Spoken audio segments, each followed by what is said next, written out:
Mahigit sa 20 barko ng China ang nananatili sa bahagi ng Ayungin Shoal, kung saan nagkaroon ng aktibidad kamakailan ng China Coast Guard. Yan ang ulat ni Patrick De Jesus. Patuloy ang pag-aligid ng mga barko ng China malapit sa Ayungin Shoal, kung saan nakasadsad ang BRP Sierra Madre. Ayon sa Philippine Navy, 20 Chinese Maritime Militia vessel at 4 na China Coast Guard ang binabantayan sa paligid ng Ayungin. 2 linggo lamang ang nakararaan nang magsagawa ng drills ang China sa lugar, kung saan nag-deploy pa ng armadong RIB at fast boat, habang napigilan ng mga sundalong Pinoy ang paglapit ng mga tauhan ng China Coast Guard sa BRP Sierra Madre.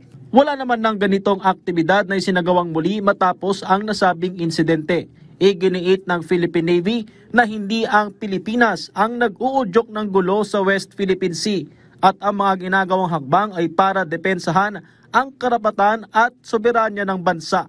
We have been always calling out the other side to stop their coercive and aggressive actions. Kasi pag may mangyari nito, we will get sucked in. Now, halimbawa may nangyari, we have appropriate contingencies in place. Samantala, nakabalik na sa Pilipinas ang BRP Antonio Luna matapos magtamo ng pinsala sa paglahok nito sa isang maritime training activity sa Malaysia noong August 27. Patuloy ang assessment sa naturang frigate ng Philippine Navy, pero superficial lamang umano ang naging pinsala sa freeboard na bahagi. I would say that it did not impede the operational performance of the ship sapagkat nakita naman natin na nakauwi naman siya. There are what we call levels of repair. Some are conducted by the ship's crew, others by the facilities of the Navy on land. Isa naman sa pinakasusuriin ay kung naapektuhan ng weapon system ng BRP Antonio Luna. Yun pa ang inaalam sa ating assessment team.